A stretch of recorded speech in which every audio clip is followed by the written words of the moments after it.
These are two of the best fitness trackers that everyone's buying right now, but they honestly couldn't be more different from one another. The Mi Band 7 and the Fitbit Charge 5 are always two of the easiest recommendations I make on this channel, but when compared head to head, it becomes a bit trickier.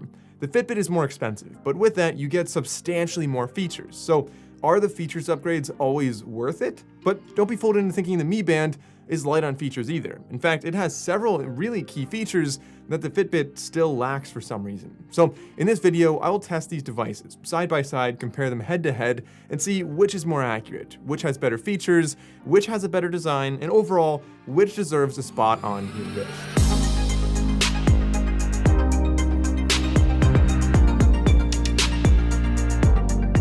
Alright, so the Mi Band 7 and the Fitbit Charge 5, as I said, two fantastic devices, and I think the common thread here is more money equals more features. But that doesn't always mean a better device. Sometimes the features are gimmicky, other times they are really nice features, but there are also some features, as I mentioned, that are just completely missing from the Fitbit that the Mi Band does have. So we'll dive into what the features are, but let's kind of rewind a little bit and start off with the physical design. You can see that they overall have a relatively similar-ish design. They're both thin little bands, unlike smartwatches. These are meant to be a little bit more slim, which is great if you're wearing long sleeves. It's not gonna get caught up on them. It's subtle. You can change the band very easily on each of them, but the way you change the band is very different. So the Mi Band is kind of just a tiny little device, this little thing here, and then the entire band itself, including what wraps around the band, changes, and you can find many different third-party ones as well as first-party ones. They're very, very cheap. Now, the Fitbit, on the other hand, has a little proprietary snap, and you can, again, find third-party ones for this as well.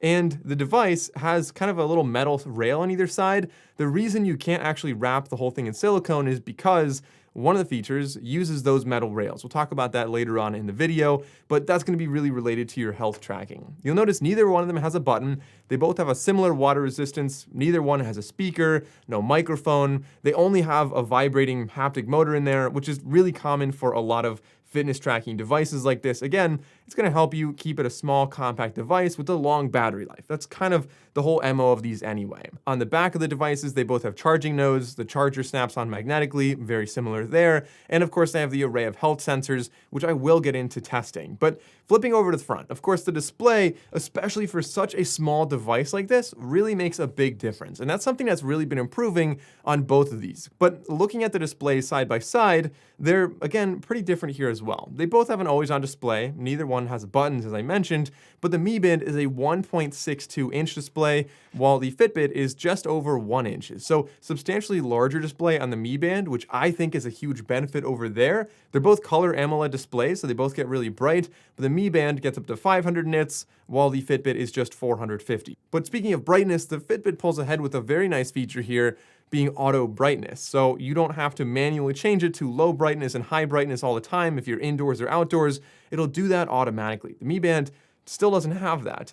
But the Mi Band does, however, have many, many different watch faces. So you can see mine right here has a ton of information on it. Personally, it's what I like. I have pretty good vision, so I can see that.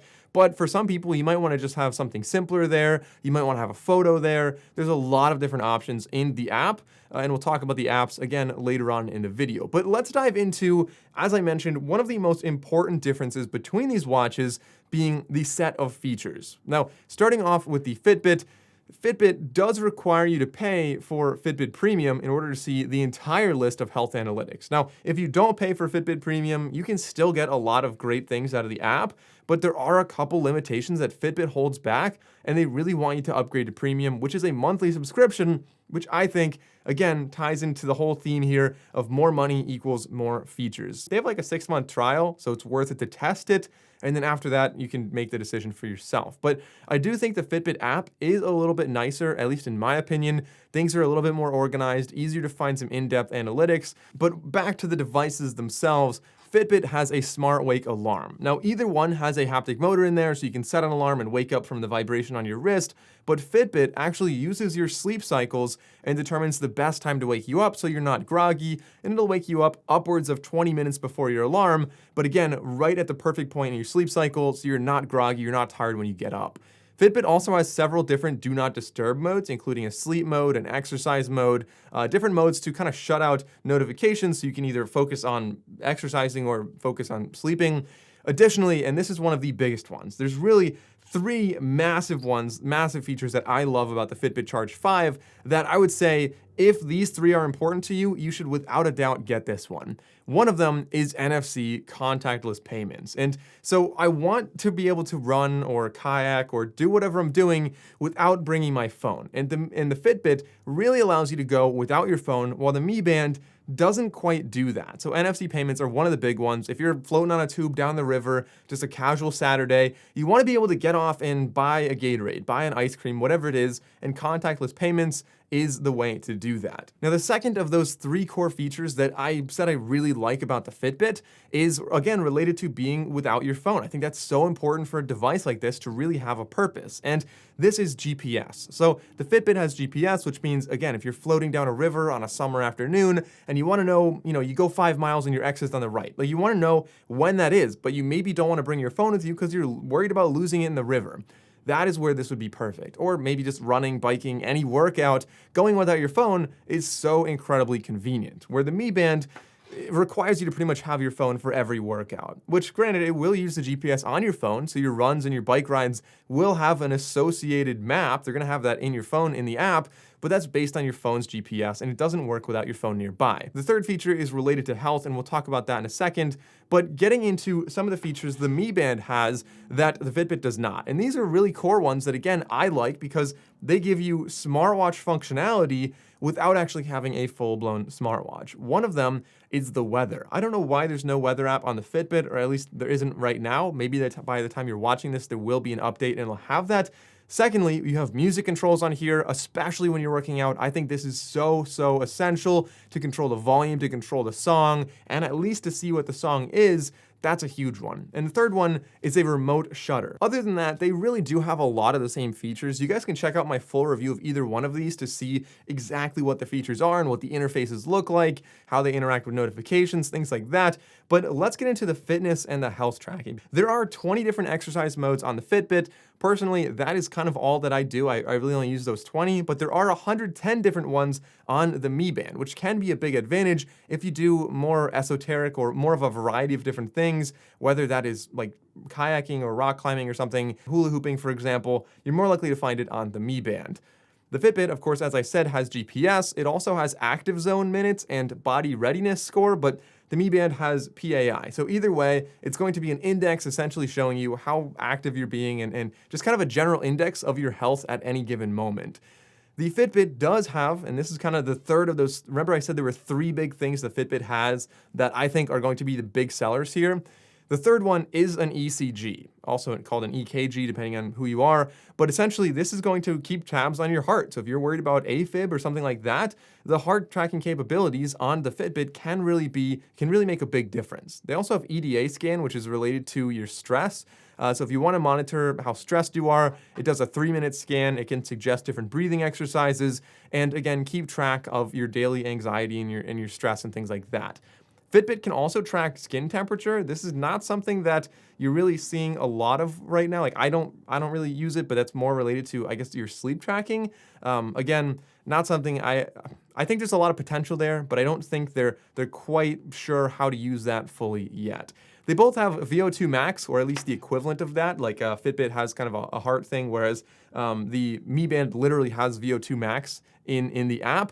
The Mi Band also suggests your recovery time, so after a long workout, they'll tell you when you're ready for your next long workout. Both of these have auto fitness tracking, so it is a small display. Going and finding the workout can be annoying. If you just hop on your bike and start going, after a couple minutes, it'll start tracking the bike workout and it'll know that you're doing that automatically. Additionally, they both have blood oxygen, they both have accelerometers, they both have heart rate sensors. So let's dive into an accuracy test to see which one actually does a better job. So graphing these out, we can see right here, the blue line is the Fitbit Charge 5, and the orange line is a known accurate Polar H10 heart rate strap. On a relatively brief run, the Fitbit did a really decent job in steady state. The Mi Band, however, was consistently low, at least for the first about 6 minutes of this run. I saw in my original testing with longer runs, the Mi Band eventually does catch up. However, it does take a little bit of time. In an interval run, and these are pretty fast intervals, the Fitbit kind of did okay in the beginning and then struggled with the later ones. This is very common for a lot of optical heart rate sensors. The Mi Band similarly struggled. I'm not sure which one I could say is better here, but I would say in general, the Fitbit is probably marginally more accurate. Buying a fitness tracker like this means that you don't need to worry about the 1 or 2 day battery life of a smartwatch, but these still have very different battery lives. The claimed battery life of the Mi Band 7 is 14 days, while the Fitbit claims to have 7 days. That seems like a pretty substantial difference, but realistically, I saw substantially less for both. If you have always on display, if you're using GPS a lot, it could really vary a lot. You could really burn out both of these in as little as like 3 or 4 days, but most of my experience gave me about 5 days with the Fitbit and about 9-ish days, 7 to 9 days with the Mi Band. So the Mi Band does have a slightly longer battery life, but either one's probably gonna get you through a week pretty easily. The price is a huge advantage for the Mi Band. The Mi Band right now is about $60-ish on Amazon, between maybe $60 and $70, depending on what kind of sale you're seeing, while the Fitbit Charge 5 is currently, at the time of making this video, $123 on Amazon. So, like I said, those 3 features are huge ones that are on there, but you're paying more to get more features. That's kind of the theme of these 2 devices. If money's no object, the Fitbit is absolutely a better device. Onboard GPS, an ECG, skin temperature monitoring, EDA stress measurements, and of course NFC contactless payments match up really nicely with a cleaner app, interface, but of course it comes with a much higher cost. If you're on a tighter budget and don't mind carrying around your phone, the Mi Band is clearly superior. No app subscriptions, a cheaper band with a larger, brighter display, tons of aesthetic customizations. You also, of course, have that weather app in there. You've got a remote shutter, and you have music controls. The Mi Band is just such an easy recommendation for anybody who's on the fence about a smartwatch because of its friendly price and wide-ranging feature set. So, which one's actually best? It just depends on if you need those 3 features. If you don't, the Mi Band is a very compelling buy to save about half the cost. So if you enjoyed this video, consider liking and subscribing. I'm Mike O'Brien. Thanks for watching. I'll see you next time.